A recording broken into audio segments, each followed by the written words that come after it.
Hola, bienvenidas y bienvenidos a Mujeres con Historia, el espacio donde conocerás mujeres extraordinarias que muchas veces la historia las ha olvidado. Yo soy Linda González y estoy muy emocionada por tenerte aquí en nuestro primer episodio.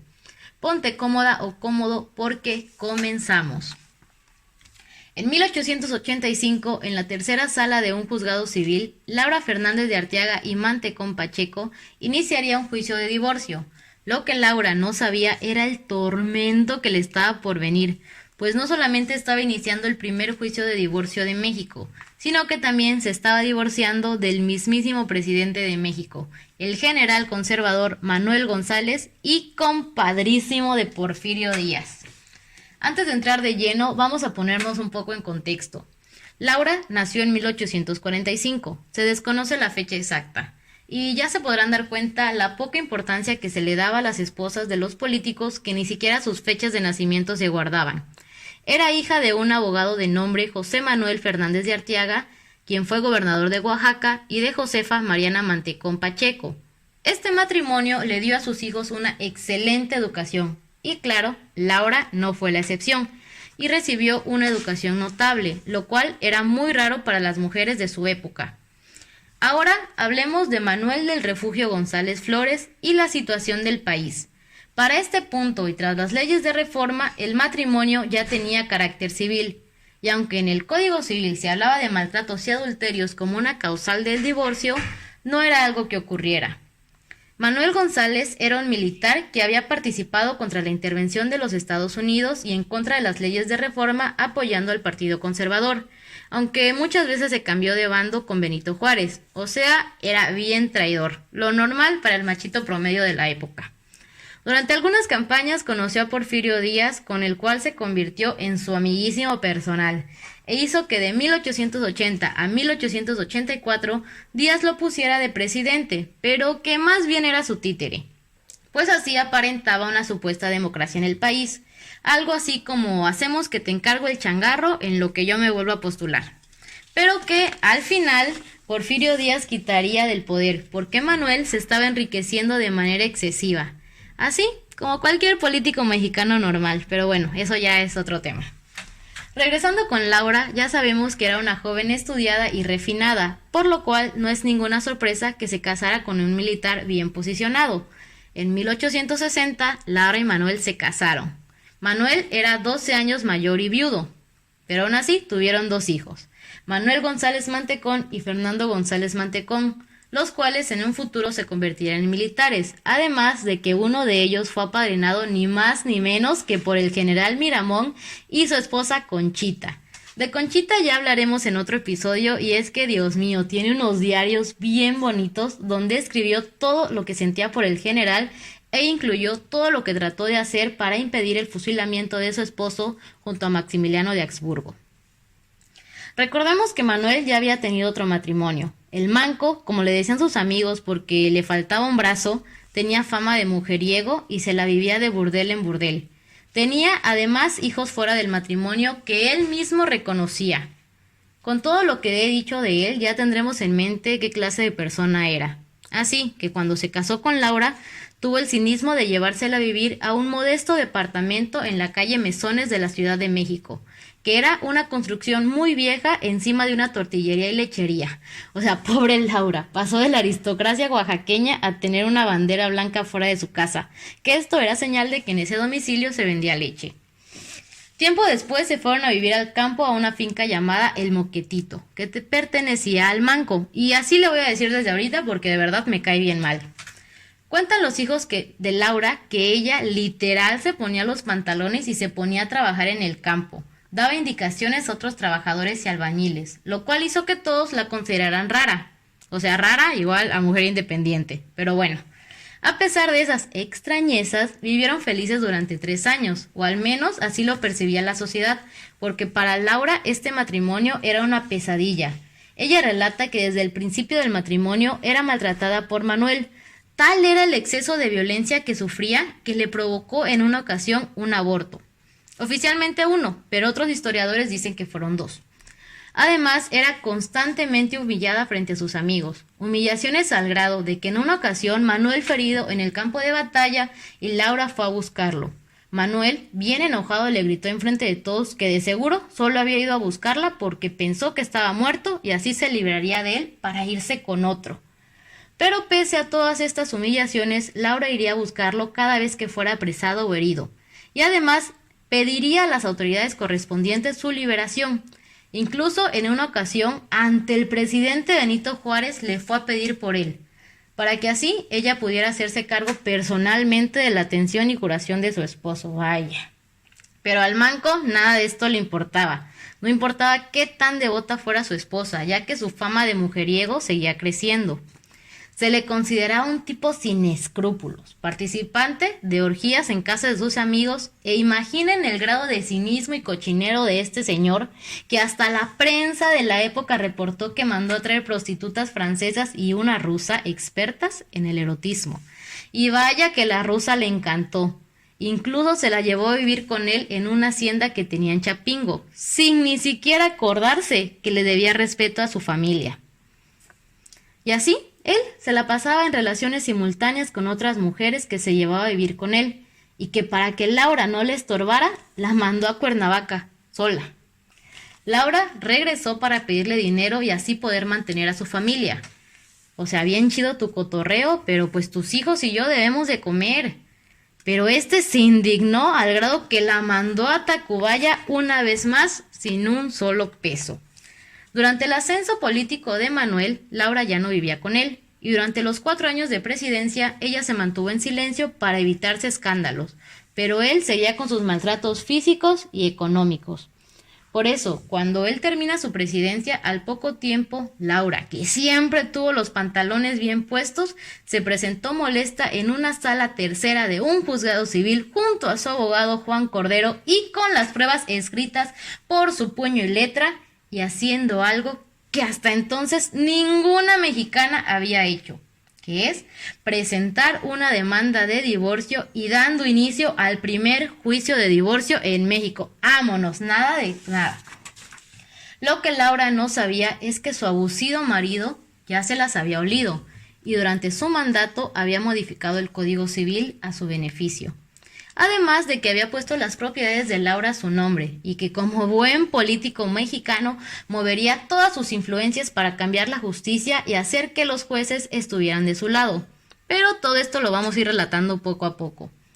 El escrito que Laura presentaba comenzaba así: el fiel relato de los hechos en el que fundo mi demanda, expongo que con mucho tiempo vengo luchando con dificultades de orden moral para decidirme a promover un litigio que por ruidoso y en beneficio de mis hijos he aplazado, esperando una solución pacífica y razonable que zanjase dificultades y fijarse en mi situación social. Aludo mi divorcio a don Manuel González, pudiera yo suprimir la enumeración de las causas de divorcio, y es que las pruebas, señor juez, también están en la conciencia pública. Con esta apertura nos damos cuenta que Laura era consciente de toda la polémica y escándalo que podía provocar. Además de que pobre Laura estaba haciendo algo que nunca antes se había visto en México. No tenía antecedentes que le dieran fortaleza o con los cuales ella pudiera sentirse inspirada para seguir adelante. En su demanda relata cómo que desde que se casó tuvo que trabajar y pedir ayuda a sus familiares para que su marido la tuviera, porque su marido la tenía en el abandono, y que desde el principio de su matrimonio tuvo que presenciar actos vergonzosos de su marido con la sirvienta, y que cada día esos adulterios se hicieron más grandes y públicos. Vaya que era un sinvergüenza este tipazo. Además de las detalladas pruebas de las infidelidades, Laura contó cómo Manuel era un grosero y de mal carácter con ella, y que la humillaba y la llenaba de insultos frente a sus conocidos. También relató cómo en la intimidad la obligaba a hacer cosas que en sus propias palabras le hacían desgarrar el velo de su inocencia. Por si eso no fuera poco, también añadió que la maltrataba y la golpeaba al grado de hacerla acudir con médicos y la exponía a peligros, mandándola por caminos peligrosos o llenos de bandidos en compañía de soldados que no la respetaban, y le atribuía todas sus desgracias a ella. Lo que sin duda fue la gota que derramó el vaso para que Laura quisiera separarse de él fue que en una ocasión la sacó de su casa y la dejó pasando toda la noche afuera, mientras él, bien cómodo, disfrutaba la compañía de una joven de San Luis Potosí, y que al día siguiente ella le dijo que se iba a separar de él pero él la manipuló para que no lo hiciera y solo se fue a vivir a otra casa, hasta que ella se quedó sin dinero y ante la evasiva de él para no darle ni un peso, al fin se decidió a separarse de él. Y como les comenté anteriormente, el manco ya se la solía y durante su presidencia reformó el Código Civil. Hablando un poco de este Código Civil, se había promulgado en 1870 y le dedicaba un largo título al matrimonio, a los hijos y al divorcio. El divorcio, que era algo que nunca se había visto en México, que era un país súper tradicionalista y que solamente se permitía en casos extremos y definidos por la propia ley. O sea, fíjense cuáles eran las causales. El adulterio en las mujeres y no en los hombres, el alcoholismo, alguna enfermedad contagiosa, la demencia, la violencia física excesiva, el prostituir o corromper a la mujer y a los hijos y el abandono del domicilio común. Como se darán cuenta, todas estas causales eran de imposición patriarcal y siendo México un país conservador, obviamente no disolvía por completo el matrimonio y solamente suspendía algunas obligaciones civiles como la separación física, pero insistía en que la protección y el seguro de los alimentos a las esposas y los hijos era obligación del marido. Además de que el marido debía de administrar los bienes sin perjudicar a la mujer. Pero en 1884 Manuel lo reformó. Estos cambios estaban destinados a afectar a las mujeres que tuvieran el atrevimiento de querer defenderse de sus esposos abusivos y establece que quien diera causa de divorcio perdería todos los derechos sobre los hijos y perdería sus bienes. Además de que la mujer no puede sin permiso escrito del marido comparecer en un juicio. ¿Qué onda con esto? No hay que ser un estudiado del derecho para darnos cuenta que este señor cambió el código a su beneficio personal. Él decía que lo había hecho para afirmar los lazos de familia y suprimirlos del egoísmo, pero hasta los mismísimos juristas de la época comentaban que la reforma era el deseo de satisfacer a los altos funcionarios y no a la sociedad en general. Con la ley a su favor, Manuel corrió a Laura, le quitó a sus hijos y los medios de su manutención. A esto súmenle que el macho mexicano se había hecho presente, porque así hizo que la sociedad mexicana, también machista, no soportara saber que una mujer divorciada estaba tratando de separarse y además de que hizo que esta misma sociedad le quitara todo el respeto. Imaginen qué tan harta estaba Laura que sin importar nada de esto, ella siguió con su juicio y contra las costumbres, además de un hombre rico y poderoso. El manco usaba cualquier oportunidad para hundirla. Incluso le hacía creer a todos que Laura estaba loca. O sea, ¿qué le costaba a este señor tan rico seguir con su vida libertina y pasarle algo de pensión a Laura y a sus hijos sin problema? Pero claro que su orgullo de macho no lo iba a permitir. Este orgullo era tan grande y más en esa época que recordemos que los maridos se consideraban dueños de las esposas, además de que las costumbres los amparaban. Pero bueno. Recuerden que Laura se encontraba en una desigualdad abismal y no simplemente por el hecho de ser mujer, sino que su marido era un militar, era compadre de Porfirio Díaz, fue presidente de la República y gobernador de Guanajuato y además ella ya estaba sin recursos, al grado de que ningún abogado quería representarla, además de que ningún juez quería reconocer su problema. Y es que aunque Laura había reunido todas las pruebas y testigos para las causales de divorcio, a todos parecía valerles la ley. Incluso en varias ocasiones le decían que su causa jurídica no existía. Y todavía le añadían, o sea, vean esta barbaridad, que su deber era obedecer a su marido y seguirlo porque así son las leyes del hombre. Ay, Dios mío, no puede ser. Laura también recurrió a su hermana, a su cuñado y a su compadre Porfirio Díaz, y los tres se negaron rotundamente a ayudarla. Ya se imaginarán que con todo esto, el manco estaba más que feliz, pues aprovechaba toda ocasión para burlarse de ella y sacar su orgullo bien grande de macho, diciendo que ninguna mujer se le podía rebelar, y quien lo intentaba terminaba aplastada. No, Dios, o sea, es que, ¿qué le pasa? Pero ni las burlas del manco y la justicia podían controlar la voluntad de Laura. Y ella continuó insistiendo y hasta un tribunal superior fue a dar con tal de exigir lo que por ley le correspondía, que era ver a sus hijos y recibir una pensión. Pero sin importar qué tan preparada estuviera, al final no logra conseguir nada y lo peor, pierde todo. Ninguna de sus causales de divorcio es aceptada y le quitan su casa, sustento, familia y queda en la peor de las miserias. Mientras su maridito derrochaba su fortuna. Aunque lo que sin duda, lo que más sufrió Laura fue el perder el respeto de la sociedad y sus hijos. Lo que viene a continuación es aún más triste y vergonzoso para la historia machista de México. Tras el fracaso de su intento de divorcio, Laura decide salir adelante por sí misma e instala una escuela elemental en la calle del Empedradillo, hoy calle Monte de Piedad, en la Plaza Constitución, Ciudad de México. Y cuando todo parecía que iba mejorando, los maestros que colaboraban con ella renunciaron. Y esto debido a las amenazas que recibían de parte del manco, que enviaba oficiales a molestarlos solamente por trabajar con ella. Después decide montar una casa de huéspedes en la que cuidaba mucho cada detalle, pero de nuevo las autoridades la hostigan al grado que tiene que cerrar y decide irse a Nueva York. Ahí estudia medicina homeopática. Ella estaba súper decidida a no darse por vencida y regresa a México bien entusiasmada para laborar. Pero, una vez más, el machismo mexicano no la deja ejercer, ya que le dicen que es una profesión no apta para mujeres. Y así no tiene otra opción más que hacerse costurera y abrir una tienda de ropa. Y cuando todo parecía mejorar, Manuel, ese maldito manco, otra vez aparece, sale con las autoridades diciendo que Laura lo desobedeció yéndose al extranjero y abriendo un negocio sin su permiso. Y así, poco a poco, la van tachando de tener desórdenes emocionales y sed de venganza. Lo normal que se le decía en ese entonces a las mujeres que buscaban su emancipación. Bueno, creo que hasta el día de hoy nos siguen llamando así. En alguna ocasión, los hijos de Laura ofrecieron ayudarla, pero ella no aceptó, ya que por ley eso le correspondía a su marido. Bueno, ella aún confiaba en la justicia. Pese a que el manco siempre hacía lo posible para arruinar su pequeña tienda de ropa, Laura era una mujer bien fuerte que se sentía orgullosa de todo su esfuerzo e incluso decía que se vivía muy bien a expensas de su trabajo, que por cierto era muy honrado, algo así como diciéndole no como otros. Pero bueno, el 14 de diciembre de 1900, a los 55 años, Laura Mantecón fallece y es enterrada en el Panteón de Dolores, sin ninguna gloria, que era típico entre las difuntas esposas de los políticos.